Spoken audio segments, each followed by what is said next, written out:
A pirate stands on the waterfront in Nassau in 1718, and he thinks the whole sea belongs to him. Behind him the taverns are open. Barrels of stolen sugar sit near the wharf. Bales of cloth wait in the dirt. Men who used to serve in royal ships now drink rum beside men who robbed those same ships last month. Out in the harbor the masts sit thick over the water. Sloops, brigantines, prize ships, fast little killers with shallow drafts and hungry crews. Nobody in Nassau talks as if this can end. There are rumors of a rich merchantman coming out of Jamaica. There are whispers about a Spanish wreck off the Florida coast.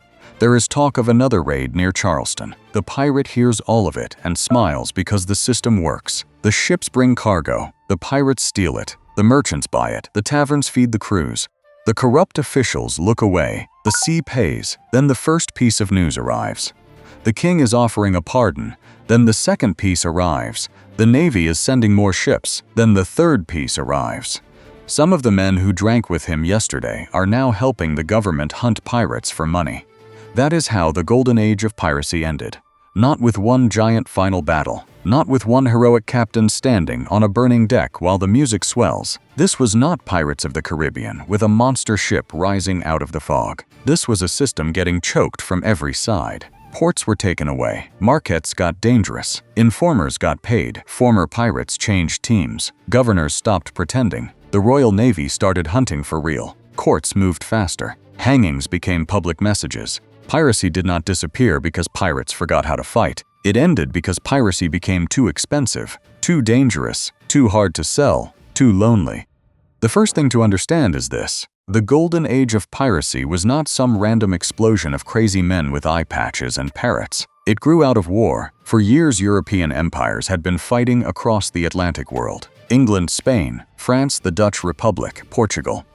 All of them wanted colonies. All of them wanted sugar, gold, silver, tobacco, indigo, enslaved labor, trade routes, ports, forts, ships. And when governments fought at sea, they used privateers. A privateer was basically a pirate with paperwork. He had a legal commission from a government. That paper allowed him to attack enemy ships during wartime and take prizes. The government got disruption. The privateer got money.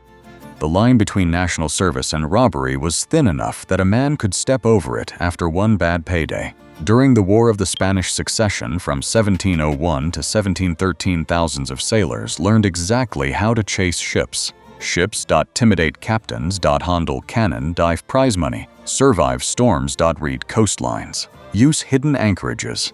They learned the trade of violence at sea. Then the war ended. That sounds peaceful. For sailors, it was a disaster. Privateering commissions dried up. Naval crews were cut down. Merchant shipping went back to low pay and brutal discipline. A sailor could go from wartime prize money to a merchant deck where the food was rotten and the captain could beat him for talking back. So a lot of experienced armed men looked at the ocean and thought one ugly thought. Why go back? They already knew the routes. They already knew the weak ports.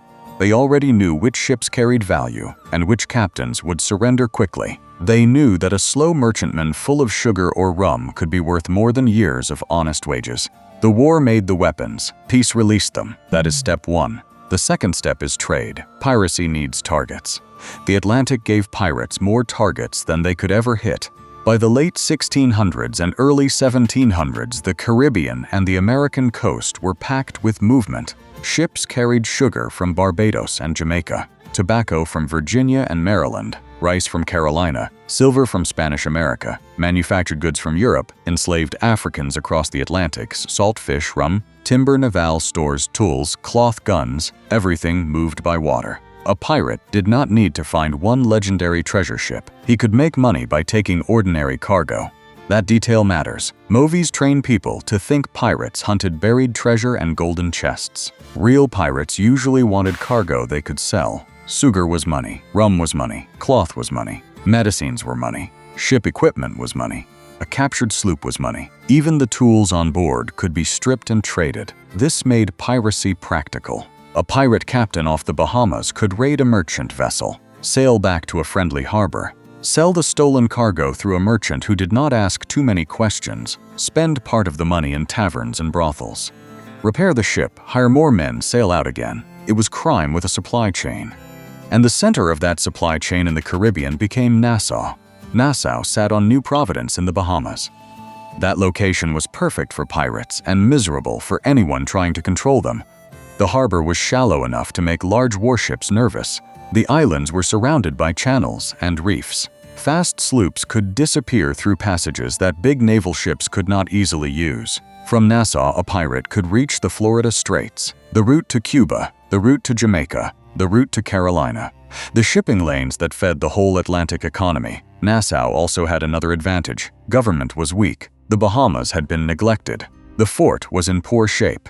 Officials were few. Supplies were thin. Local people needed commerce even if it came from stolen goods. A pirate with a loaded prize ship was not always treated as a criminal. Sometimes he was treated as the best business in town. So Nassau became more than a pirate hideout. It became a pirate base. Crews came in with captured goods. They repaired vessels. They shared information. They recruited. They argued. They voted out captains. They planned new cruises. Men who had nothing on land could become somebody at sea if they could fight and keep their nerve. This is why the so-called Republic of Pirates matters. Do not picture a clean little pirate government with flags and paperwork and cheerful meetings. Picture a rough harbor where the law is too weak to matter, and armed crews decide what happens. Picture taverns full of men who know how to take a ship before breakfast. Picture merchants willing to buy stolen cargo because profit is profit and nobody wants to ask where the sugar came from. That was the machine, and as long as Nassau worked, piracy worked. So when the British wanted to end piracy, they did not just chase ships. They had to break the base. Before the crackdown, the pirate world had its own logic. A captain was not a king. Many pirate crews voted. A bad captain could be removed. A quartermaster could protect the interests of the crew. Prize shares were written down. Injuries could be compensated. It was still violent and criminal and often tied to the wider cruelty of empire and slavery. Do not romanticize it too much. But compared with the Royal Navy or merchant service, a pirate ship could offer a rough kind of freedom that poor sailors did not get anywhere else. This was part of the attraction. A merchant sailor might be underfed and beaten.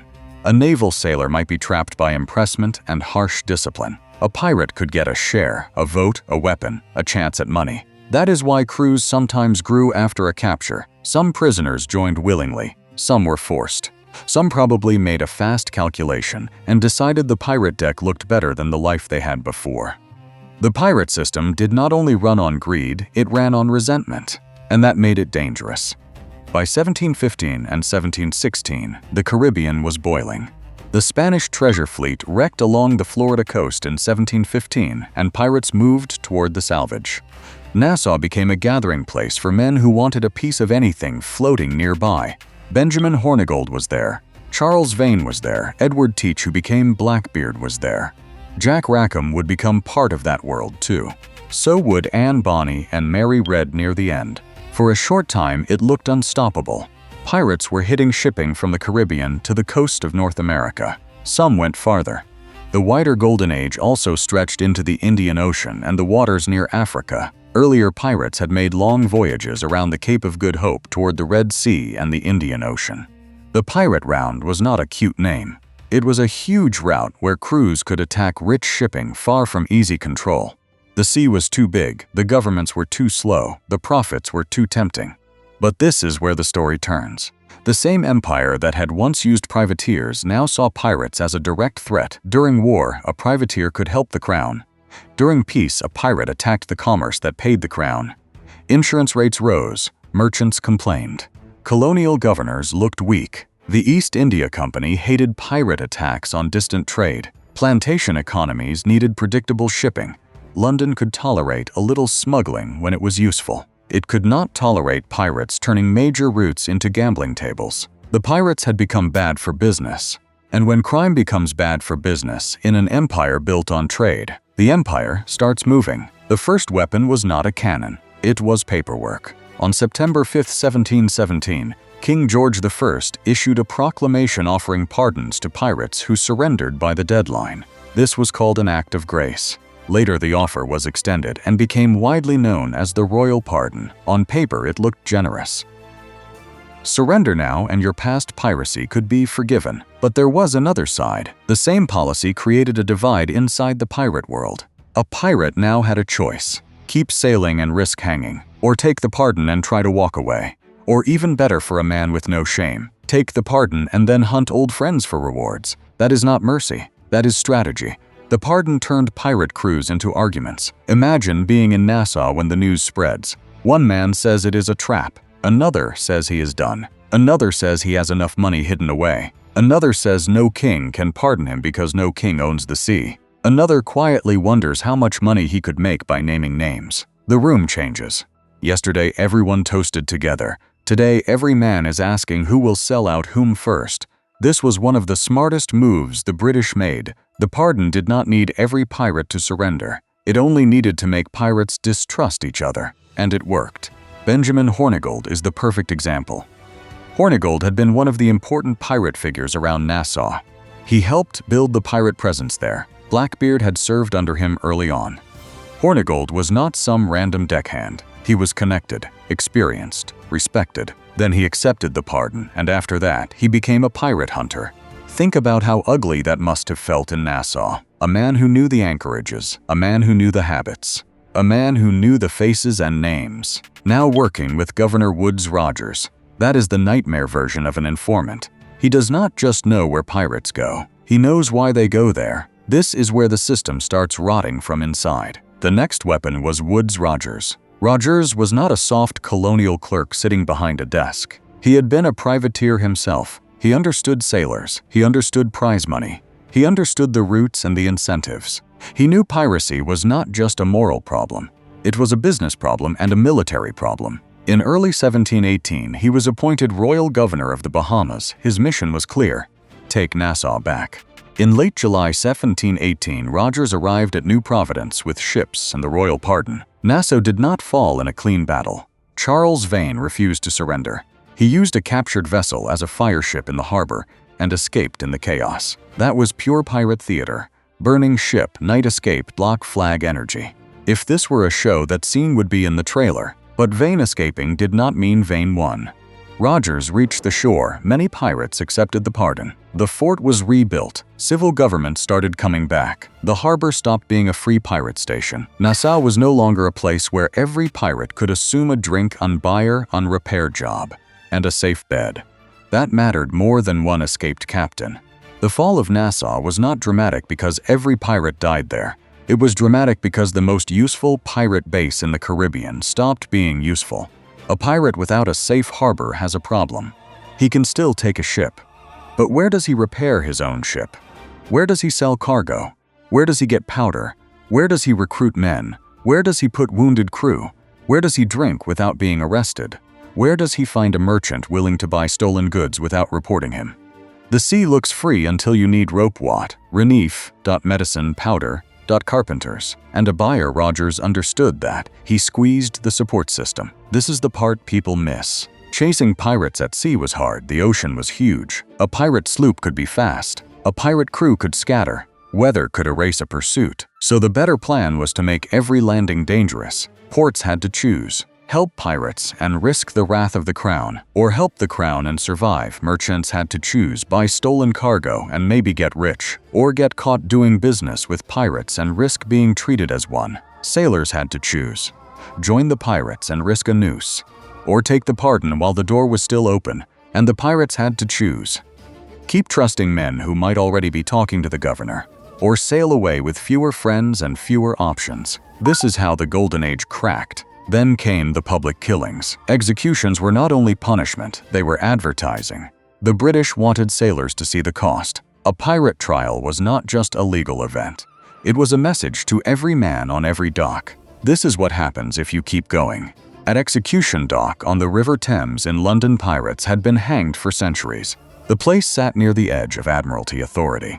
The body could be left until tides washed over it. The whole scene was designed to make maritime crime feel doomed. In the colonies, the message was even more direct. A captured pirate might be hanged near the harbor where sailors could see him. Sometimes the body was displayed in chains. A dead pirate in a gibbet was a warning sign with boots. No speech needed, and the timing was brutal. In November 1718, Blackbeard was killed near Ocracoke Inlet off North Carolina after a fight with a naval force sent under Lieutenant Robert Maynard. Blackbeard had made himself into a brand, slow matches smoking around his hat. a reputation built for terror, a face that made merchants surrender before the fight got too expensive. Then he was dead. His head was taken back as proof. That kind of news travels fast in a sailor world. It says that even the most famous pirate can be reached. Only weeks later, Rogers made his own point in Nassau by condemning convicted pirates to death. Men who once thought the Bahamas were safe now had to watch the new government hang pirates in the place where pirate power used to breathe. The meaning was clear. The rules had changed, and the crackdown kept moving. Charles Vane is the next warning. Vane had refused the pardon. He had escaped Rogers. He kept pirating. He was feared for cruelty and stubbornness, but pirate crews were not always loyal to doomed captains. After Vane avoided a fight with a stronger French ship, his crew accused him of cowardice and voted him out. That detail is important because it shows how pirate democracy could cut both ways. A captain had power only while the crew believed he brought profit and survival. Vane was later shipwrecked, captured, taken to Jamaica, hanged at Port Royal in 1721. So the man who had burned his way out of Nassau ended as another body on display. Jack Rackham followed a different path and made the same mistake.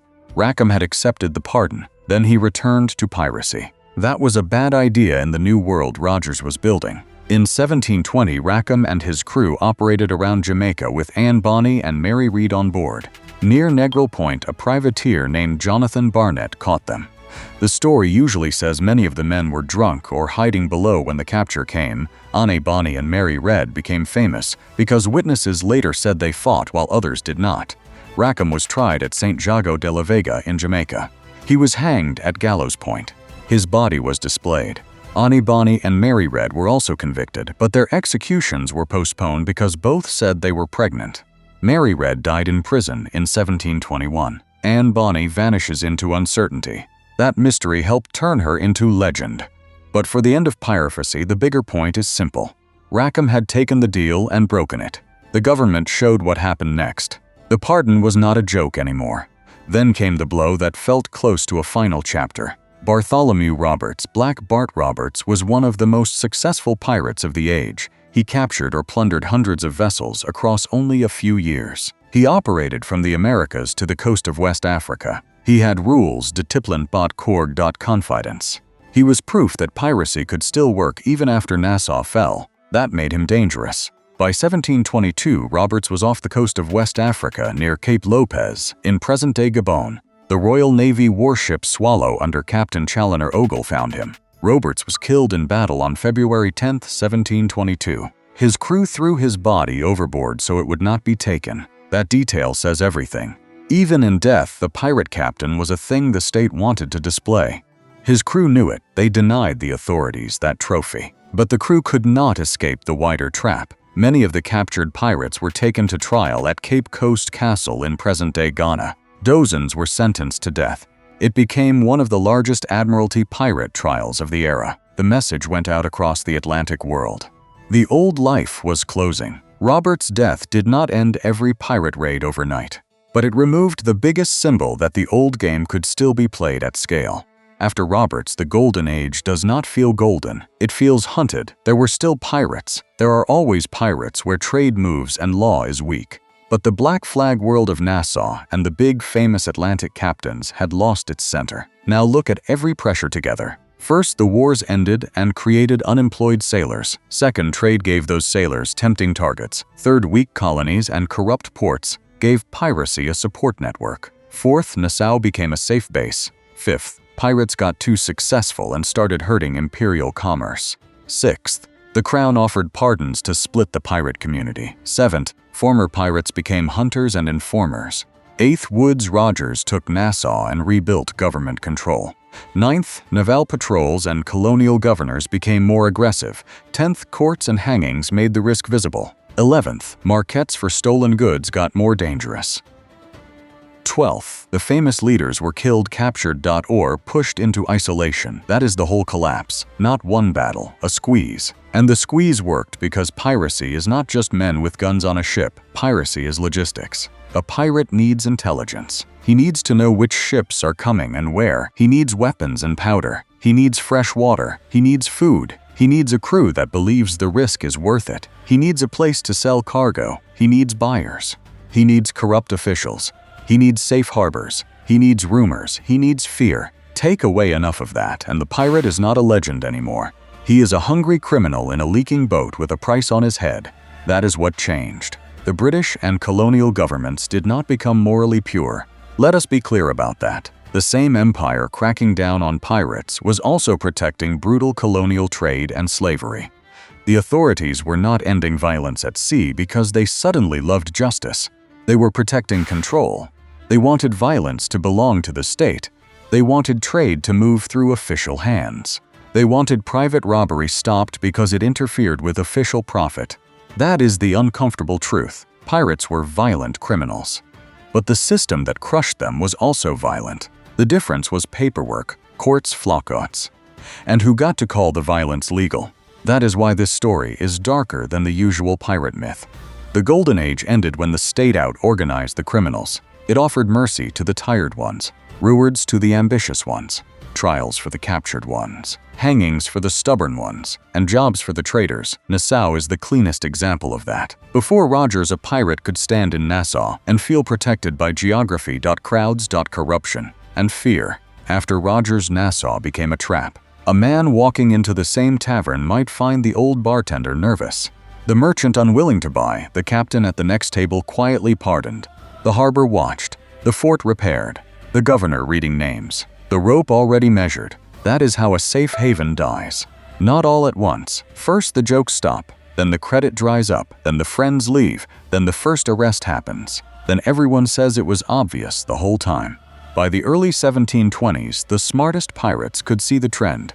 Some moved toward the coast of West Africa because it was less patrolled. Some tried smaller raids. Some vanished into ordinary life if the pardon or luck allowed it. Some died.